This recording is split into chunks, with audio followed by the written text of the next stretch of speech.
Welcome to the in discussion programme of study IQ PCS। Study IQ PCS के in discussion श्रृंखला के इस नए एपिसोड में आप सभी का बहुत बहुत स्वागत है, बहुत बहुत अभिनंदन है। हम अपने इस प्रोग्राम के माध्यम से हर हफ्ते एक ऐसे विषय के ऊपर चर्चा करते हैं जो कि हाल फिलहाल में चर्चा का केंद्र बना रहा है।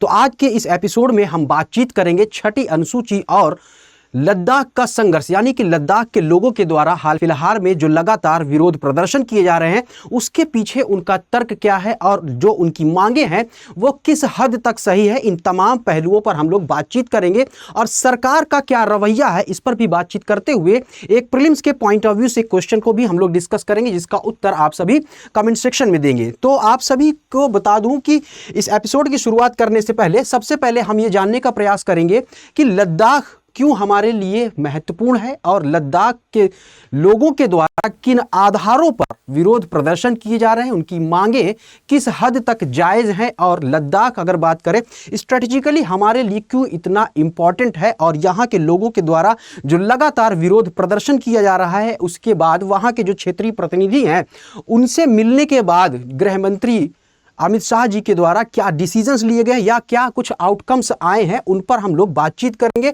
तो एपिसोड की शुरुआत करते हैं, लेकिन उससे पहले आप सभी को लिए एक इन्फॉर्मेशन है कि इस पूरे प्रोग्राम की PDF के लिए आप study with Salman sir study IQ कि जो टेलीग्राम चैनल है उस पर मुझसे जुड़ सकते हैं। यहाँ पर हमारे सारे प्रोग्राम्स की जो PDF है वो आप सभी को अवेलेबल हो जाएगी, साथ ही साथ वीडियोस के लिंक भी मिल जाएंगे। इसके अलावा परीक्षा उपयोगी जो भी महत्वपूर्ण सामग्रियाँ हैं वो रेगुलर बेसिस पे आप सभी को मिलती रहेंगी। तो आप इस टेलीग्राम चैनल से मेरे साथ जुड़ सकते हैं और जो भी आपकी क्वेरीज हैं कमेंट सेक्शन में तो आप पूछ ही सकते हैं, साथ ही साथ इस टेलीग्राम चैनल के माध्यम से भी मुझसे संपर्क कर सकते हैं। तो चलिए आज के वीडियो की रूपरेखा समझ लेते हैं कि यानी किस तरह से हम अपनी वीडियो को आगे बढ़ाएंगे।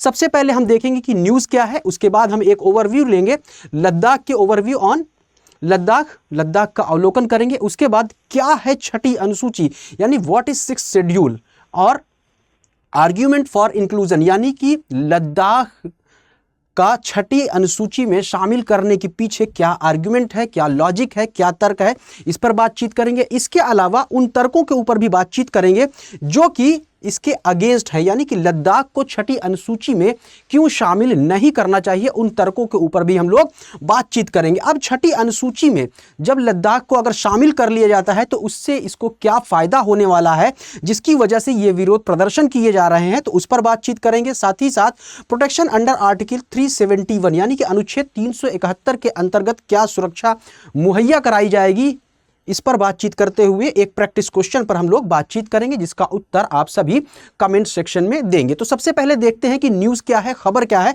जिसके आधार पर आज हम लोग इस बात पर चर्चा करेंगे। तो खबर आई है इंडियन एक्सप्रेस के एक्सप्लेन्ड सेक्शन में जिसकी हेडिंग है Ladakh article 371 and the 6th schedule of the constitution, यानी कि लद्दाख अनुच्छेद 371 और संविधान की छठी अनुसूची। इस टाइटल से इंडियन एक्सप्रेस में एक आर्टिकल छपा था जो कि मुख्य रूप से अगर देखें अमित शाह जी के द्वारा जो लद्दाख के क्षेत्रीय प्रतिनिधि हैं उनके मिलने के बाद क्या वह बातचीत हुई उसका पूरा डिस्क्रिप्शन है। इसके अलावा यहाँ पर छठी अनुसूची की क्या प्रावधान है, छठी अनुसूची क्या है, साथ ही साथ अनुच्छेद 371 के अंतर्गत कौन सी सुरक्षा दी जाती है, इन तमाम पहलुओं पर बातचीत की गई है इस पूरे आर्टिकल में। तो basically Shah is learn to have told that Leh apex body and the Kargil Democratic Alliance that their concern related to jobs, land and culture would be taken care of, but the government would not go so far as it include Ladakh in the 6th schedule of the constitution।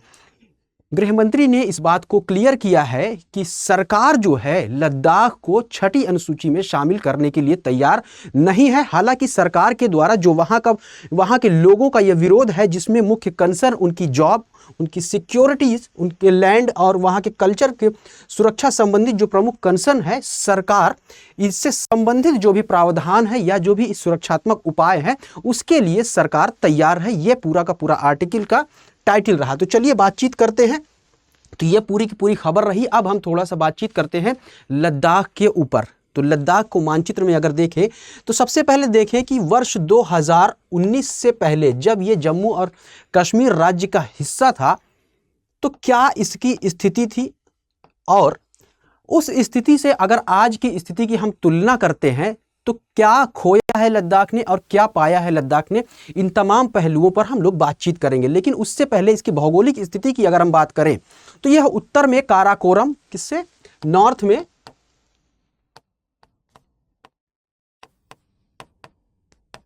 Karakoram और दक्षिण में हिमालय से घिरा हुआ है, हिमालय पर्वत से। तो ये इसकी एक स्थिति है ज्योग्राफिकल कि उत्तर में इसके काराकोरम पर्वत, वहीं दक्षिण में हिमालय पर्वत जो है स्थित है। यहां की अगर हम क्लाइमेट की बात करें तो अत्यंत शुष्क है, यानी कि ड्राई है, और कठोर, तो अत्यंत शुष्क और कठोर यहां की जलवायु है। इस मैप में अगर आप देखें तो यहां पर आप देख सकते हैं कि उत्तर में काराकोरम और दक्षिण में ये हिमालय पर्वत स्थित है, तो यहां पर लद्दाख स्थित है। अब इसको मैप पर देखें तो 1962 में जो चाइना के साथ युद्ध हुआ था भारत का, तो ये अक्साई चीन वाला जो पोर्शन है इस पर जो है चीन ने कब्जा कर लिया था। तो ये जो अक्साई चीन है इस पर अभी चाइना का नियंत्रण है। वहीं ये वाला जो पोर्शन है ये पीओके है, यानी कि पाक ऑक्युपाइड लैंड है। लेकिन ये पूरे के पूरा जो दोनों प्लेस है ये विवादित है, लेकिन भारत द्वारा इसको अपने मानचित्र में दर्शाया जाता है, क्योंकि वर्ष 1947 में आज़ादी के बाद ये जो दोनों प्लेसेस हैं ये भारत का ही अभिन्न हिस्सा थे और आज भी ये भारत का अभिन्न अंग है। तो इसलिए इस मानचित्र में समझाने के लिए यहाँ पर आपको इस तरह से इन दोनों क्षेत्रों को प्रदर्शित किया गया है कि किस पर पीओके यानी पाकिस्तान ऑक्युपाइड कश्मीर कौन सा है, और ये जो है अक्साई चीन है जिस पर अभी चाइना का नियंत्रण है। तो यहाँ पर लद्दाख की अगर बात करें तो लद्दाख की अगर कैपिटल की बात करें, इसकी राजधानी जो है लेह है, और जो कि एक प्रमुख नगर भी है। इसके अलावा कारगिल जो है, कारगिल भी यहाँ का एक प्रमुख नगर है। तो ये वाला पोर्शन आप देखिए, कारगिल जो है ये कारगिल है और ये लेह वाला क्षेत्र है। तो ये दोनों जो है यहाँ के प्रमुख नगर हैं। वहीं लेह जो है इसकी राजधानी है, यानी कि कैपिटल है। अब वर्ष 2019 में सरकार के द्वारा एक जम्मू कश्मीर पुनर्गठन अधिनियम लाया जाता है, जिसके बाद 31 अक्टूबर से, डेट याद रखिए, 31 अक्टूबर 2019 को लेह को एक यूनियन टेरिटरी यानी केंद्र शासित प्रदेश के रूप में स्थापित कर दिया गया। कैसे केंद्र शासित प्रदेश के रूप में इसको स्थापित किया गया, तो इसको देखिए। सबसे पहले कब किया गया, 31 अक्टूबर 2019 को इसे इस्टेब्लिश किया गया एक यूनियन टेरिटरी के रूप में। यूनियन टेरिटरी कैसी यूनियन टेरिटरी, जिसमें लेजिस्लेटिव असेंबली नहीं है, यानी कि इसकी अपनी खुद की विधायिका नहीं है। अब यहां पर विधायिका ना होने की वजह से कुछ सवाल उठते हैं जो कि लोगों के द्वारा उठाए जा रहे हैं। अब यहां पर इससे पूर्व की स्थिति अगर हम देखते हैं, जब ये जम्मू एंड कश्मीर राज्य का हिस्सा था, तो वहां की जो स्टेट असेंबली थी, जो जम्मू एंड कश्मीर की स्टेट असेंबली थी, तो वहां पर यहां के 4 लोगों को जो है स्टेट असेंबली में रिप्रेजेंटेशन मिला था, यानी कि जो यहाँ के विधानसभा थी, जम्मू और कश्मीर की विधानसभा थी, तो यहाँ पर लद्दाख के 4 लोगों का प्रतिनिधित्व था। वहीं 2 लोगों की अगर हम बात करें, 2 मेंबर ऐसे थे जो यहाँ की लेजिस्लेटिव काउंसिल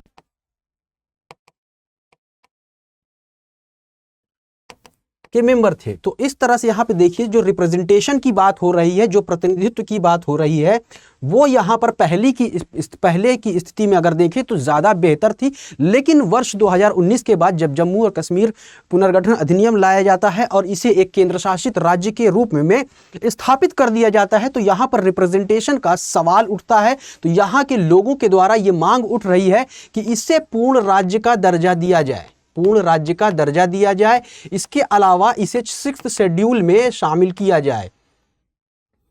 क्या है पूर्ण राज्य का और 6th शेड्यूल से संबंधित मामला, इसको भी हम लोग अभी बातचीत करेंगे। इसके अलावा जो यहां पर रिप्रेजेंटेशन नहीं हो पा रहा है, उस रिप्रेजेंटेशन के लिए संसदीय प्रतिनिधित्व के लिए लोकसभा में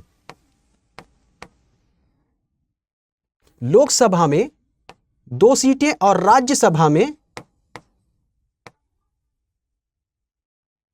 1 सीटों का प्रतिनिधित्व की मांग यहाँ के लोगों के द्वारा की जा रही है, जिसके कि उनका रिप्रेजेंटेशन जो है गवर्नमेंट में यानी कि पार्लियामेंट में प्रॉपरली हो सके, तो ये मांग इनके द्वारा उठाई जा रही है। अब इसके अलावा यहाँ पर कुछ मामला और भी है जिसको आप समझने की कोशिश करिए। एक बार फिर से बहुत ध्यान से चीज़ों को समझिएगा, क्योंकि ये काफ़ी कॉम्प्लिकेटेड है और एग्जामिनेशन पॉइंट ऑफ व्यू से आप सभी के लिए काफ़ी महत्वपूर्ण हो सकता है। अब यहाँ पर देखिए कि जब इसे एज ए यूनियन टेरिटरी के रूप में स्थापित कर दिया गया 31 अक्टूबर को, जिसमें कि स्टेट असेंबली नहीं है, तो इसके बाद यहाँ पे क्या हुआ, आर्टिकल 370 को हटा दिया गया, इसे रिमूव कर दिया गया। इससे पहले की स्थिति की अगर देखें तो इसे आर्टिकल 370 एंड आर्टिकल 350A के अंतर्गत जो यहाँ पर लैंड से रिलेटेड प्रोविजन थे, लैंड रिलेटेड प्रोविजंस थे यहाँ पर, वैसी सुरक्षा वैसा प्रोटेक्शन जो है अब इसे नहीं मिल रहा है। तो लोगों का कंसर्न ये है कि जो आउटसाइडर है या जो अन्य राज्यों के लोग हैं वो यहां पर आकर के भूमि अधिग्रहण यानी कि लैंड एक्विजिशन कर लेंगे। अब लैंड एक्विजिशन जो लोग हैं वो आकर के क्यों करेंगे, उससे क्या होगा कि यहां पर वो लोग व्यापार और वाणिज्य करेंगे, ट्रेड एंड कॉमर्स एक्टिविटीज जहां पर बढ़ेंगी। अब जब ट्रेड एंड कॉमर्स एक्टिविटीज बढ़ेंगी तो कुल मिलाकर के हम बात करें व्यापार की यानी कि बिजनेस की बात करते हैं, बिजनेस जो है फ्लरिश होगा, बिजनेस यहाँ पर उद्योग धंधे जो है बढ़ेंगे, जिसकी वजह से क्या होगा कि बाहर से लोग यहाँ पर आएंगे। यानी लेबर की बात करें तो लेबर आएंगे, यहाँ पे लोगों की आवाजाही बढ़ेगी, तो यहाँ के जो लोग हैं एक तो लैंड संबंधी समस्याएं देखने को मिल रही हैं, इसके बाद यहाँ पर जो इनकी नौकरी है, जॉब्स है, जॉब्स क्रिएशन की समस्याएं आ रही हैं। इसके बाद जब यहाँ पर लेबर आएंगे, मास लेबर पर यहाँ पर इंडस्ट्रीज लगाई जाएंगी, तो कुल मिलाकर के जो यहाँ का फ्रेगाइल इकोसिस्टम है, जो यहाँ का एनवायरनमेंट है, उसमें भी अगर देखें तो खतरा देखने को मिलेगा। तो एक तरह से इन्वायरमेंटल जो भी इन्वायरमेंट संबंधी जो समस्याएं हैं वो है। इसके अलावा बाहर के लोगों के आने से जो यहाँ पर लोगों का रीति रिवाज है, जो यहाँ का कल्चर है, उसमें भी अगर देखें तो कमी, या कह ले कि इनका जो कल्चर है, कल्चरल पॉइंट ऑफ व्यू से जो इनका कंसर्न है वो भी एक इसके अंतर्गत है, यानी कि इनका कल्चर डिस्टर्ब हो सकता है। तो कुल मिलाकर के लैंड, इन्वायरमेंट, कल्चर, जॉब, ये प्रमुख कंसर्न है। साथ ही साथ एक रिप्रेजेंटेशन जो यहाँ का गवर्नमेंट में होना चाहिए। तमाम सारी ऐसी प्रमुख पहलू हैं जिसको लेकर के यहाँ की जनता के द्वारा लगातार जो है विरोध प्रदर्शन किए जा रहे हैं, और यही इनकी मांगे हैं कि इसे या तो 6वीं अनुसूची में शामिल करते हुए तमाम जो लोकल बॉडीज़ हैं उनको ऑटोनॉमी दी जाए, क्योंकि 6ठी अनुसूची के अंतर्गत अगर देखें तो ऐसा प्रावधान है संविधान के अनुच्छेद 244 के अंतर्गत कि वहाँ पर ऑटोनॉमस डिस्ट्रिक्ट काउंसिल्स के एस्टैब्लिशमेंट की बात की जा रही है। किसके? ऑटोनॉमस डिस्ट्रिक्ट काउंसिल्स, यानी कि स्वायत्त जिला परिषदों के वहां पर गठन का प्रावधान किया गया है। बात करेंगे इसके ऊपर, लेकिन यहाँ पर मोटे मोटे तौर पर आप लोगों की बात समझ में आई होगी।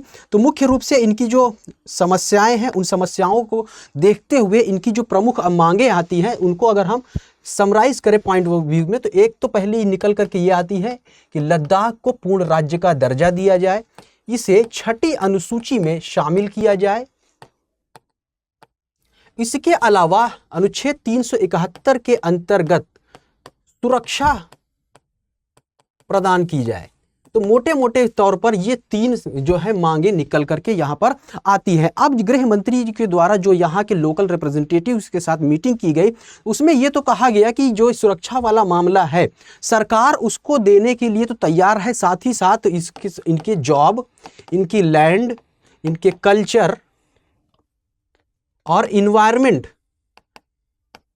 को देखते हुए जो इनके कंसर्न्स हैं उनको मानते हुए सरकार इन तमाम चीज़ों को ध्यान में रखेगी, लेकिन इसे जो है 6ठी अनुसूची के अंतर्गत शामिल करना उचित नहीं है, लिहाजा सरकार अभी इस पर तैयार नहीं है और ना ही पूर्ण राज्य के मामले पर सरकार के द्वारा कोई स्टंट अभी लिया जा सकता है। क्यों नहीं लिया जा सकता? तो अगर इसकी बात करें तो भू राजनीतिक महत्व अपना एक लद्दाख का है, इसके अलावा स्ट्रेटेजिकली भी ये काफ़ी इंपॉर्टेंट प्लेस है, क्योंकि अगर बात करें तो ये एक बफर जोन की तरह से काम करता है, क्योंकि एक तरफ चाइना है और एक तरफ पाकिस्तान है, तो दोनों देश मिल करके अगर भारत की जो संप्रभुता और अखंडता की बात करें तो उसको डैमेज करने का प्रयास कर सकते हैं। अब चूंकि यहां पर यूनियन टेरिटरी है तो इसको केंद्र सरकार के द्वारा सीधे तौर पर शासित किया जाता है गवर्नर के माध्यम से, तो यहां पर डिसीजन मेकिंग वाला जो पोर्शन आता है, तो स्ट्रेटेजिकली जो ये प्लेस है काफी इंपॉर्टेंट है, तो यहां पर डिसीजन मेकिंग में डिले ना हो, इसलिए सरकार का ये कहना है कि इसे पूर्ण राज्य का दर्जा भी नहीं दिया जा सकता है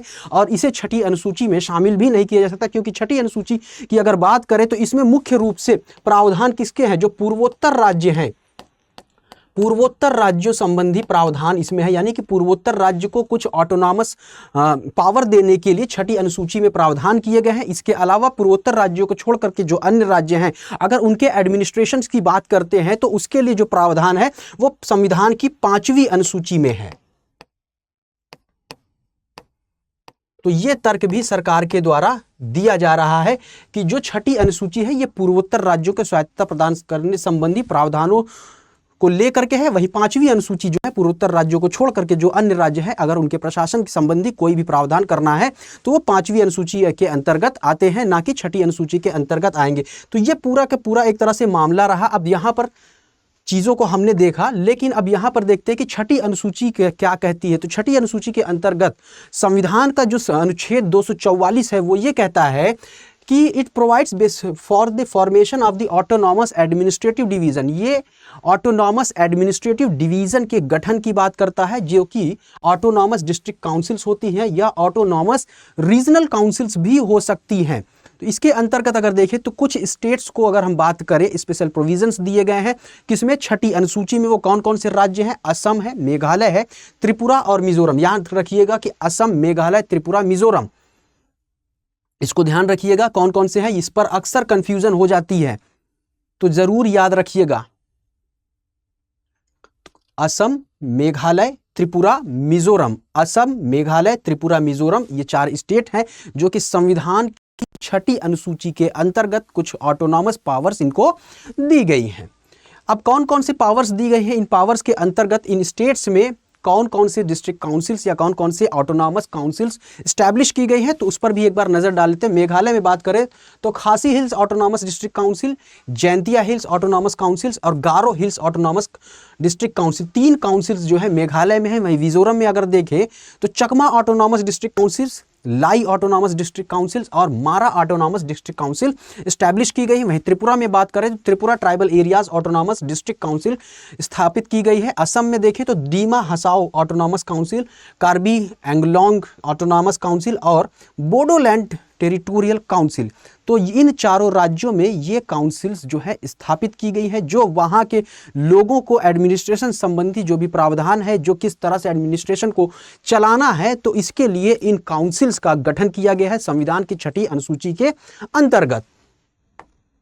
तो अब शामिल करने के लिए क्या तर्क दिया जाता है, यानी कि लद्दाख को छठी अनुसूची में शामिल किया जाना चाहिए और इन शामिल करने के पीछे लोगों का क्या तर्क है। तो सबसे पहला देखें, प्रतिनिधित्व सुनिश्चित करना। जैसा कि मैंने पहले ही बताया कि यहाँ पर लेजिस्लेटिव असेंबली का अभाव है, यहाँ पर स्टेट लेजिस्लेटिव असेंबली नहीं है, डायरेक्ट केंद्र सरकार के द्वारा इसे शासित किया जा रहा है राज्यपाल के माध्यम से। तो लोगों का जो यहाँ पर रिप्रेजेंटेशन है वो नहीं है। लोगों का यही कहना है कि जो पहले की स्थिति थी, जब जम्मू और कश्मीर स्टेट असेंबली में जहां पर 4 लोगों को वहां पर अगर देखें तो विधानसभा में, वहीं 2 लोगों को अगर देखें तो वहां पे विधान परिषद में प्रतिनिधित्व था, तो इस तरह का कोई प्रतिनिधित्व नहीं है, तो इसलिए इसको शामिल करना चाहिए छठी अनुसूची में। इसके बाद सार्वजनिक भागीदारी का अभाव। अब सार्वजनिक भागीदारी का अभाव से क्या मतलब है कि इसके अंतर्गत जो भी डिसीजन मेकिंग प्रोसेस है, तो इसमें पहले क्या था, छठी अनुसूची में अगर शामिल कर लिया जाएगा तो जो स्थानीय बॉडीज है, जो लोकल बॉडीज होंगी, उनका पार्टिसिपेशन होगा डिसीजन मेकिंग में। लेकिन अगर उसको छठी अनुसूची में शामिल नहीं किया जा रहा है, तो जब से इसे यूनियन टेरिटरीज के रूप में स्थापित किया गया है, तो जो डिसीजन मेकिंग प्रोसेस है वो ब्यूरोक्रेट्स के द्वारा लिया जा रहा है, या जो ब्यूरोक्रेटिक एक्टिविटीज़ हैं या जो ब्यूरोक्रेटिक प्रोसेसेस हैं वो शिफ्ट हो गई हैं। यानी कि जो लोकल बॉडीज़ थी उनके द्वारा जो भी डिसीजंस लिए जाते थे वो हस्तांतरित हो गए, वो ट्रांसफ़र हो गए किसमें, ब्यूरोक्रेटिक प्रोसेस में, यानी कि नौकरशाही प्रक्रियाओं में हस्तांतरित हो गए हैं। तो इसलिए सार्वजनिक भागीदारी का यहाँ पर अभाव है, इसलिए इसको शामिल किया जाना चाहिए। दूसरी चीज़, लद्दाख का नाजुक पारिस्थितिकी तंत्र। अब लद्दाख के नाजुक पारिस्थितिकी तंत्र की अगर हम बात करें तो यहाँ का, जैसे कि मैंने पहले ही बताया कि जो क्लाइमेट है वो काफ़ी ड्राई है और कठोर है।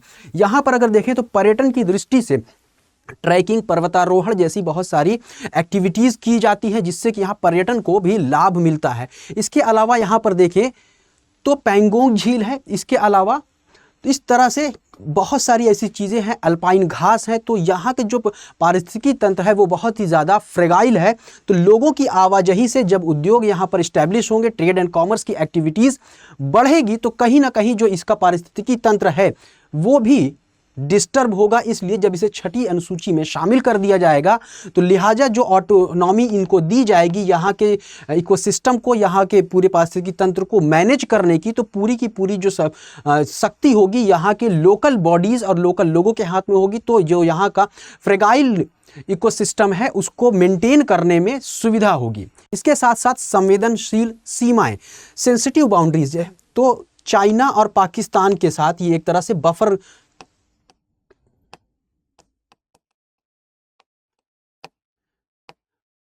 तो ये जो है एक बफर जोन स्थापित करता है। अब यहाँ पर अक्सर देखें तो घुसपैठ जैसी समस्याएं और टेररिस्ट एक्टिविटीज़ आपको देखने को मिलती हैं। तो यहाँ पर अगर देखें तो आर्मी जो है, बीएसएफ जो है यहाँ पे लगी रहती है अक्सर। तो यहाँ पर यहाँ के लोगों का ये कहना है कि जब इसे छठी अनुसूची में शामिल कर लिया जाएगा तो जो स्थानीय स्वायत्त संस्थाएं हैं उनको बढ़ावा मिलेगा। तो एक तरह से पीपल्स जो पार्टिसिपेशन होगा एडमिनिस्ट्रेशन में वो बढ़ेगा। तो एक तरह से लोकल लोगों को लेते हुए वहाँ पर एक सुनिश्चित रणनीति तैयार की जा सकेगी, जिससे कि जो यहाँ पर संवेदनशील सीमाएं हैं उनकी सुरक्षा को और बेहतर तरीके से मैनेज किया जा सकेगा। तो ये कुछ पॉइंट्स हैं। इसके अलावा कुछ अन्य पॉइंट्स भी इसमें उठाए गए हैं। सांस्कृतिक पहचान का संरक्षण, यानी कि जब बाहर से आउटसाइडर से यहाँ पर आएंगे तो जो इनकी कल्चरल पहचान है, जो यहाँ के रीति रिवाज हैं, उसको डिस्टर्ब होने का खतरा यहाँ पर देखने को मिल रहा है। छठी अनुसूची शामिल करने का मुख्य कारण यही है कि जो स्वायत्त बॉडीज़ हैं उनको कुछ ऐसे अधिकार दिए जाए कि जो यहाँ के लोकल लोग हैं, जो यहाँ का रहन सहन है, जो यहाँ के सांस्कृतिक पहचान है, जो उनके रीति रिवाज, खान पान है, उसको संरक्षित किया जा सके। तो इसलिए भी इसे शामिल किया जाना ज़रूरी है। वहीं सामाजिक आर्थिक विकास के प्रदर्शन के संदर्भ में बात करें तो यहाँ का जो टूरिज़्म वाला क्षेत्र है वो काफ़ी इम्पॉर्टेंट है। इसके अलावा यहाँ पर पब्लिक सर्विस कमीशन का अभाव है।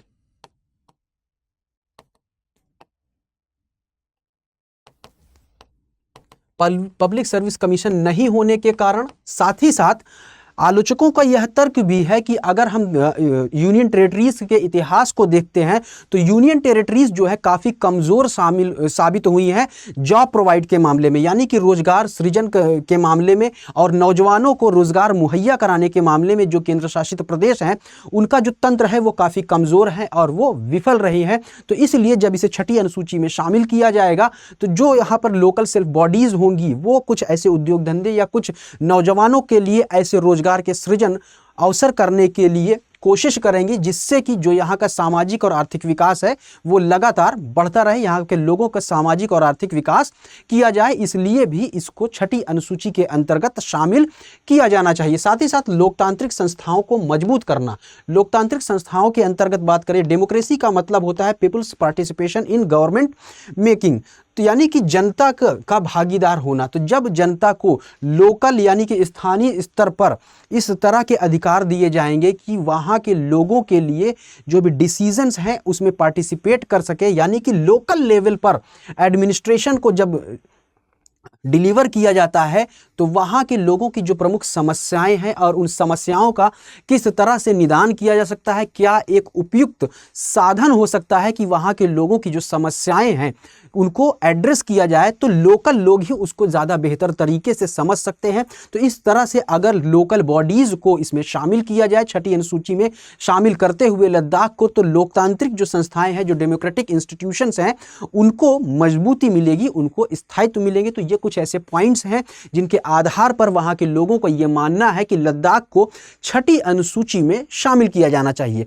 अब इससे इतर एक वर्ग ऐसा भी है जो कि यह कहता है कि लद्दाख को छठी अनुसूची में शामिल नहीं किया जाना चाहिए। अब उनका क्या तर्क है उस पर भी हम लोग बातचीत करते हैं पॉइंट वाइज। तो उनका कहना क्या है कि कानूनी और प्रशासनिक समस्याएं, तो सबसे पहले सरकार का यही कहना है कि जब छठी अनुसूची में हम इसको शामिल करेंगे लद्दाख को, तो हमें एक संवैधानिक संशोधन करना होगा, क्योंकि छठी अनुसूची जो है वह पूर्वोत्तर राज्यों के से संबंधित है, वहाँ के ऑटोनॉमी संबंधी जो भी प्रावधान है उससे संबंधित है। जबकि पूर्वोत्तर राज्यों को छोड़ करके जो अन्य राज्य हैं, अगर उनके प्रशासन संबंधी कोई स्वायत्तता देनी है तो उसको लेकर के 5वीं अनुसूची का प्रावधान है। इसलिए लद्दाख को अगर हम देखें तो छठी अनुसूची में शामिल नहीं कर सकते हैं। ये सरकार का तर्क है, क्योंकि कानून और प्रशासनिक संबंधी समस्याएं आ सकती है, कॉन्स्टिट्यूशनल अमेंडमेंट करना पड़ेगा।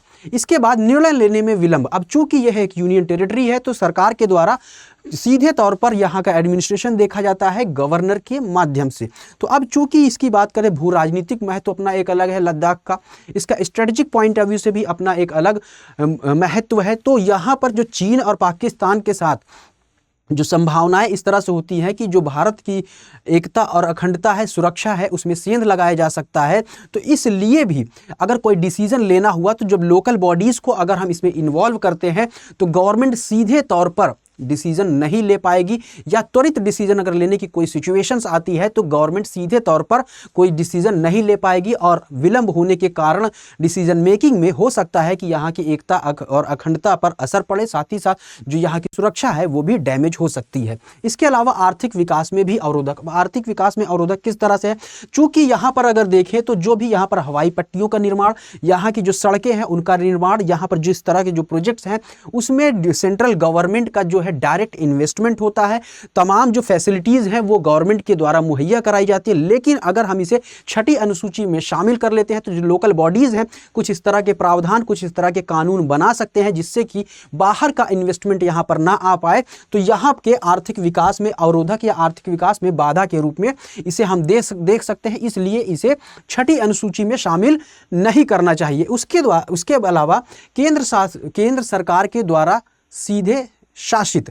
अब केंद्र सरकार के द्वारा सीधे शासित है तो सीधे निर्णय लिया जा सकता है। यहाँ पर कोई प्रोजेक्ट्स लगाना है, कोई सुरक्षा संबंधी प्रावधान करना है, आर्मी को डिप्लॉय करना है, बीएसएफ को लगाना है, तो सीधे तौर पर केंद्र सरकार के द्वारा शासित किया जा रहा है, तो इसलिए भी इसको शामिल नहीं करना चाहिए। इसके अलावा आरक्षण में वृद्धि। तो यहाँ पर अगर देखें जो ट्राइबल्स हैं उनमें जो सीधी भर्ती के तौर पर जो 10% का आरक्षण था इसको बढ़ा दिया गया है। अब तो जब आरक्षण में वृद्धि कर दी गई है तो यहाँ के लोगों को जॉब सिक्योरिटी वाली जो समस्या है वह भी धीरे धीरे सरकार दूर करने का प्रयास कर रही है। तो इसलिए भी इसको छठी अनुसूची में शामिल नहीं करना चाहिए। ये तमाम तर्क हैं उन लोगों के जो कि इस पक्ष में नहीं है कि इसे छठी अनुसूची में शामिल किया जाना चाहिए। अब बात करते हैं कि छठी अनुसूची में अगर लद्दाख को शामिल किया जाएगा तो वो उसे कौन कौन से फायदे मिलने वाले हैं या क्या बेनिफिट है। हालांकि जो तर्क में पॉइंट्स थे वो भी उसको एज अ बेनिफिट हम देख सकते हैं, लेकिन स्पेसिफिकली अगर हम बात करें तो कौन कौन से फायदे होने वाले हैं उस पर हम लोग एक बार चर्चा करते हैं। तो सबसे पहले क्या होगा कि स्वायत्त जिला परिषद और स्वायत्त क्षेत्रीय परिषद को गठन करने की शक्ति इन्हें मिल जाएगी। अगर इसे छठी अनुसूची में हम शामिल करते हैं तो लद्दाख को ऑटोनॉमस डिस्ट्रिक्ट काउंसिल्स और ऑटोनॉमस रीजनल काउंसिल्स को एस्टैब्लिश करने का पावर मिल जाएगा। और ये जो काउंसिल्स होंगी ये इलेक्टेड काउंसिल्स होंगे, यानी कि इसके जो मेंबर होंगे वो निर्वाचित होंगे, वो इलेक्ट किए जाएंगे। अब यहाँ पर जब ये काउंसिल्स इस्टेब्लिश हो जाती हैं तो इनको प्रशासन की शक्ति मिल जाती है। जो भी जनजातीय क्षेत्र है, अगर यहाँ पर गवर्नमेंट के आंकड़ों की अगर हम बात करें तो लद्दाख में तकरीबन 97% जो लोग हैं वो जनजातीय हैं। तो अब इस जनजातीय क्षेत्र में प्रशासन की शक्ति जो है, यदि लद्दाख को मिलती है छठी अनुसूची में शामिल होने के बाद, तो वह जो है स्वायत्त जिला परिषद और स्वायत्त क्षेत्रीय परिषदों का गठन कर सकती है, जिसके सदस्य जो है निर्वाचन के माध्यम से चयनित किए जाएंगे। और यह जो जिला परिषद है और जो क्षेत्रीय परिषद है, ये मुख्य रूप से वहाँ के वन प्रबंधन, कृषि, गांवों और कस्बों का प्रशासन, विरासत, विवाह, तलाक और सामाजिक रीति रिवाजों जैसे विषयों पर कानून बनाने की शक्ति इन्हें प्राप्त होगी। तो इन तमाम मुद्दों पर स्थानीय स्तर पर कोई भी नीति बना करके वहाँ के लोगों के लिए जो भी महत्वपूर्ण नीतियाँ होंगी, उसमें नीति का निर्माण करते हुए वहाँ के लोगों को लाभ पहुँचाने का ये प्रयास करेंगे। तो इस तरह से वहाँ पर देखें तो लोगों के जो हित है वहाँ पर इन दो परिषदों के माध्यम से ज़्यादा, अगर हम कहें तो ज़्यादा साधे जा सकते हैं।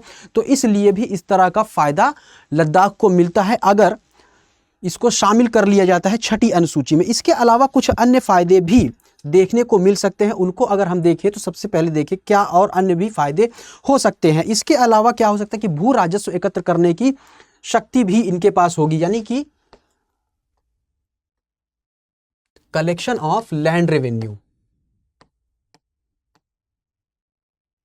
लैंड रेवेन्यू यानी भू राजस्व एकत्र करने की शक्ति होगी। टैक्स लगाने की शक्ति इनके पास होगी, यानी कि स्थानीय स्तर पर टैक्स लगा सकते हैं। इसके अलावा अगर हम बातचीत करें तो कुछ अन्य प्रावधान भी या कुछ अन्य शक्तियां भी हो सकती हैं कि व्यापार और वाणिज्य संबंधी जो विभिन्न रेगुलेशंस हैं उनको कैसे विनियमित करना है, कैसे उनको देखना है।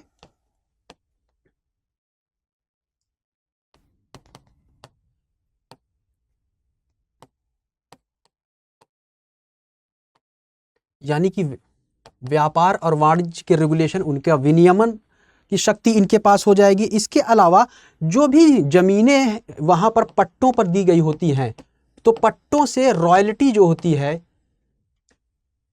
रॉयल्टी एकत्र करने की शक्ति इनके पास होगी, यानी कि वहाँ के जो लोगों, वहाँ के गवर्नमेंट जो है या कह लें कि जो स्थानीय बॉडीज़ होंगी, उनके रेवेन्यू में हम बात करें तो वृद्धि देखने को मिल सकती है इसकी वजह से। इसके अलावा जो वहाँ पर मिनरल्स एक्सप्लोरेशन अगर बात करें, जो खनिज हैं, वहाँ की जो खनिज हैं उनके एक्सप्लोरेशन के लिए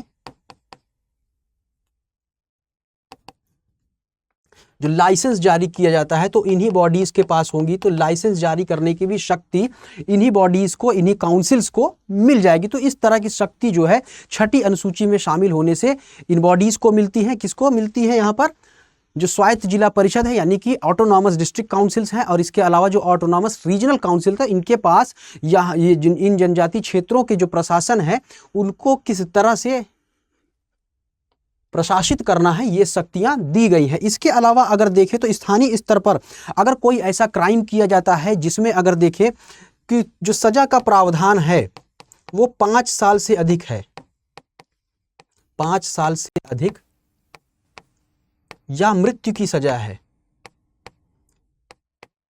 तो ऐसे मामलों में गवर्नर जो है वहाँ के स्थानीय परिषदों को ये शक्ति दे सकता है कि इन पर जो भी देश का कानून है उस कानून के मुताबिक मुकदमा दर्ज करके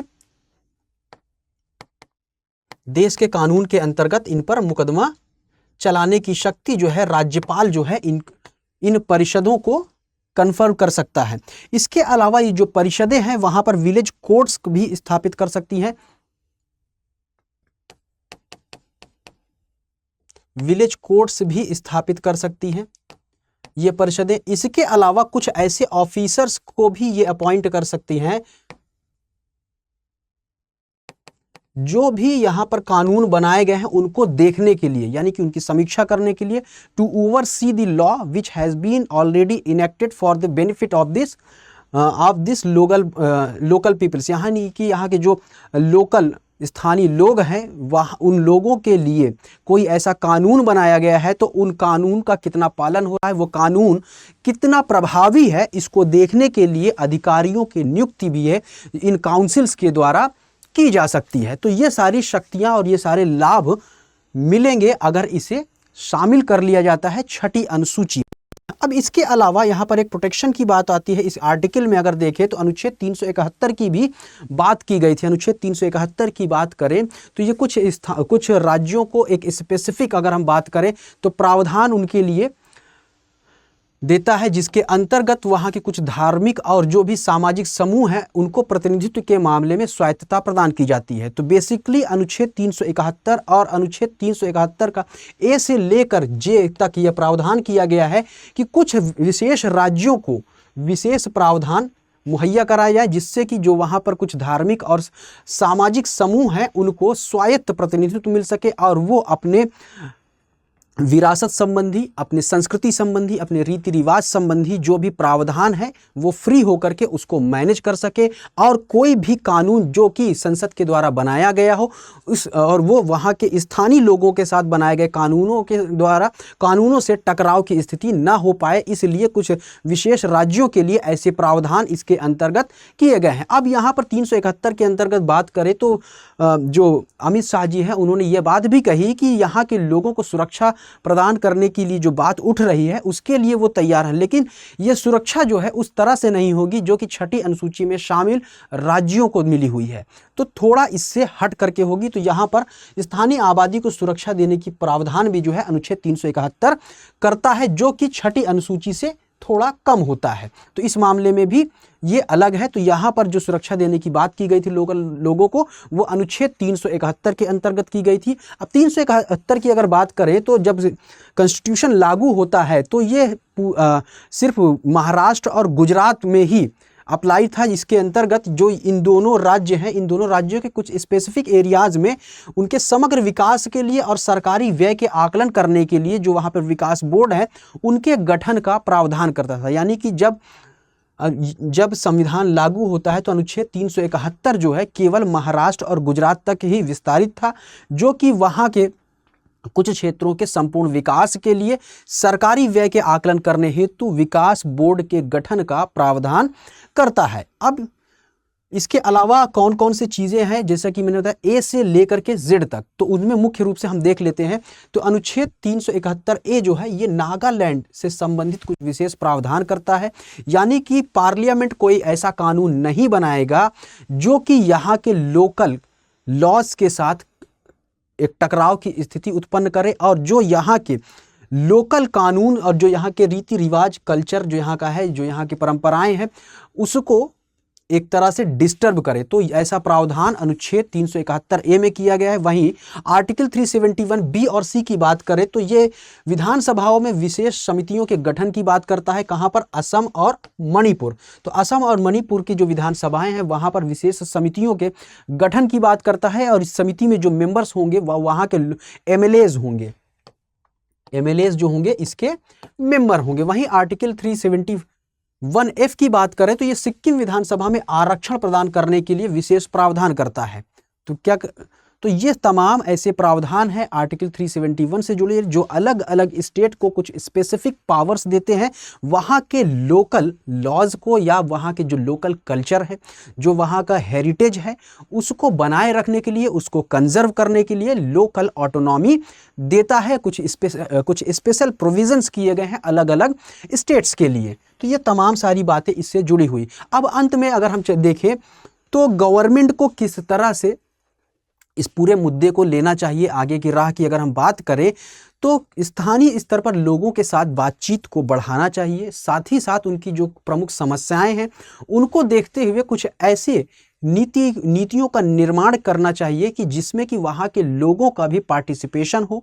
साथ ही साथ ये जो पूरी की पूरी प्रोसेस है वो सडन नहीं होनी चाहिए, एक क्रमिक होनी चाहिए, धीरे धीरे होनी चाहिए। क्योंकि लद्दाख की अगर बात करें तो ये बहुत ही ज़्यादा स्ट्रेटजिकली इम्पॉर्टेंट है, क्योंकि एक बफर जोन क्रिएट करता है भारत, चीन और पाकिस्तान के मध्य, और वहाँ पर जो टेररिस्ट एक्टिविटीज़ हैं, इसके अलावा जो भी वहाँ पर घुसपैठ के मामले हैं, और इसका जो यहाँ पर इन्वायरमेंटल पॉइंट ऑफ व्यू से देखें जो इसकी इम्पोर्टेंस है, तो इन तमाम चीज़ों को देखते हुए सरकार को कुछ ऐसा करना चाहिए कि जो लोगों का वहाँ पर अभी देखे विरोध चल रहा है उसको किस तरह से समाप्त करना चाहिए। यानी लोगों की जो मांगे हैं जहाँ तक संभव हो सके संवैधानिक प्रावधानों के माध्यम से, जिससे कि भारत की एकता और अखंडता यानी कि यूनिटी और इंटीग्रिटी डिस्टर्ब ना हो सके, इन तमाम पहलुओं पर ध्यान रखते हुए जनता के साथ आपसी बातचीत के माध्यम से उनके विरोधों को समाप्त करने की कोशिश करनी चाहिए। बाकी गवर्नमेंट इस पर क्या स्टंट ले रही है वो तो आने वाला फ्यूचर ही तय करेगा, क्योंकि सरकार बेहतर जानती है कि भारत को किस तरह से चलाना है और इसकी सॉवरेनिटी को कैसे मेंटेन रखना है, वो कौन कौन से प्रोविजंस है जो कि यहाँ पर रेगुलेटरी के रूप में कार्य कर सकते हैं। यहाँ की जो पूरी की पूरी जनता है, पूरी जो सिविलियंस हैं, जो यहाँ के नागरिक हैं, उनको एक सॉवरेन कंट्री बनाए रखने में उनका क्या पार्टिसिपेशन हो सकता है, एक डेमोक्रेटिक कंट्री बनाए रखने में क्या पार्टिसिपेशन हो सकता है, किस तरह से इंश्योर्स करती है, ये तमाम सारी इंश्योर करने के लिए क्या प्रोविजंस हैं, वो किस तरह से आगे सरकार लेकर के आती है, ये आने वाला भविष्य ही तय करेगा। और सबसे अंत में हम लोग एक क्वेश्चन पर बातचीत करते हैं जिसका उत्तर जो आप लोग कमेंट सेक्शन में देंगे। सवाल है, छठी अनुसूची के प्रावधान निम्नलिखित में से किस राज्य में लागू नहीं होते हैं। ध्यान रखिएगा, छठी अनुसूची के संदर्भ में ये सवाल पूछा गया है और पूछा गया है कि किस राज्य में लागू नहीं होते हैं। त्रिपुरा, मेघालय, असम या Arunachal Pradesh. The provision of the sixth schedule are not applicable in which of the following state? Tripura, Meghalaya, Assam, Arunachal Pradesh. तो ये रहा आज का एपिसोड। हमें उम्मीद है कि आज का एपिसोड आप सभी को पसंद आया होगा। तो कमेंट सेक्शन में अपनी प्रतिक्रियाएं देना ना भूलें। तो जरूर बताइएगा कि आपको हमारा ये एपिसोड कैसा लगा। यदि आपकी कोई क्वेश्चन है, कोई क्वेरी है तो ज़रूर पूछिएगा। हम आपके जवाब और प्रतिक्रियाओं के लिए इंतज़ाररत रहते हैं। तो मिलते हैं अगले एपिसोड में कुछ नए टॉपिक के साथ। तब तक पढ़ते रहें, आगे बढ़ते रहें। जय हिंद, जय भारत।